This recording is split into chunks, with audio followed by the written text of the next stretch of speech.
Hello and welcome to AFL Riverina TV. I'm your host Simon Anderson.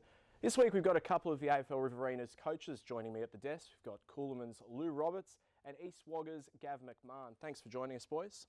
No worries, Simon. We'll start with you. You guys defending the RFL Premiership this year. It's often said that it's harder to defend a Premiership than it is to win one. Would you say that that's the case? Yeah, I'd definitely say that. You're hunted every weekend, so people come out and just really lift their game. I know it probably sounds a little bit stupid because you go out to play your best every week, but I find teams, definitely coming out harder every week to try and knock us off. Gav, you've taken over the duties at East Wagga this year. Got a couple of new combinations. Do you find that they're starting to come together? I guess that's sort of what we've been seeing with some of the results you've been getting them. Yeah, look, we're certainly starting to notice now. We've had about 3 games where we've probably had a reasonably settled side in. Is it our best side? We don't know yet, but at least it's a settled side and it's allowing us to build all right. Lew, what are some of the surprises and some of the challenge that you've had in your first year as coach? Definitely there's probably a lot more distractions up here, I guess, as opposed to where I was in Melbourne. You've got obviously the farmers are out on the tractors. There's a lot more school footy and stuff like that up here, whereas in Melbourne, it just seemed to be it's just footy and footy. So there's probably a lot more distractions up here, I find, which as a coach can be quite frustrating at times, especially for numbers at training and that sort of thing. Gav, your first year as a non-playing coach, what are sort of the differences taking that off-field role?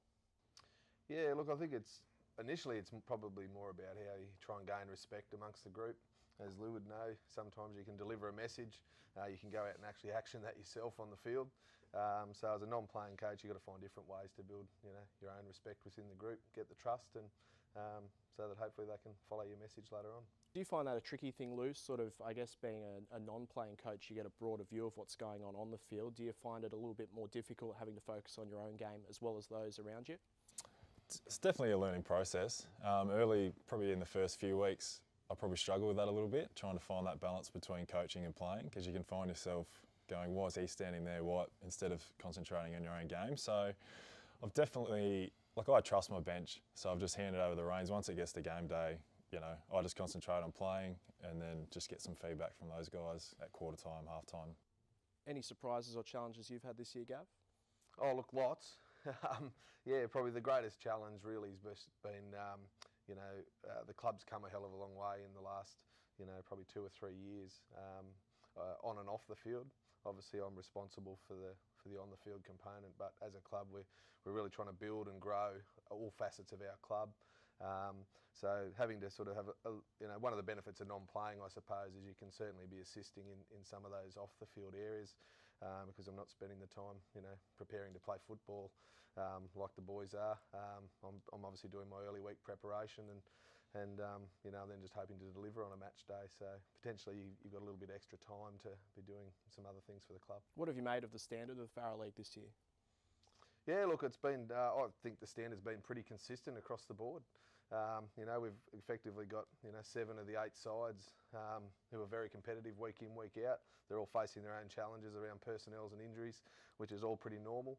But I think, particularly at the halfway mark of the year, to have, probably a couple of clubs close to the 5, then if they put a good run in, they can get amongst it. And in saying that, we've got, all top 5 sides at the moment are a genuine chance, as we sit here today. So fantastic for the competition. And Lew, the RFL, Koolangal looking like the standouts at the moment. What do you make of the standard of the competition this year? Yeah, I think it's really good. Just like the Farrell, it's, Leighton or those sort of teams that are down the bottom are still really competitive. They've had times in games where they've been right in the game, and they've actually won a few games as well. So it's good to see sides like that being competitive and not just getting flogged every week. Turvey Park, for instance, they've really improved this year as well. So I think the standard of the league is good. If you don't rock up to play, you can get knocked off, which is what it should be. I guess with the two of you both sort of different type of teams, like East Wagga right in the centre of Wagga-Kooringal, a little bit out of town. Gav, what do you find about the differences of sort of, being based in such the metropolitan centre as opposed to being out of town? Yeah, look, it's a hard one. I haven't sort of had obviously a great experience in being a part of a club that's out of town. I've been involved with primarily two sort of central Wagga clubs in my time. But I think that from what I understand, a lot of the clubs all find the same issues. As Lew just mentioned, there's a lot of young players in our leagues, both of them, so they're all playing school footy.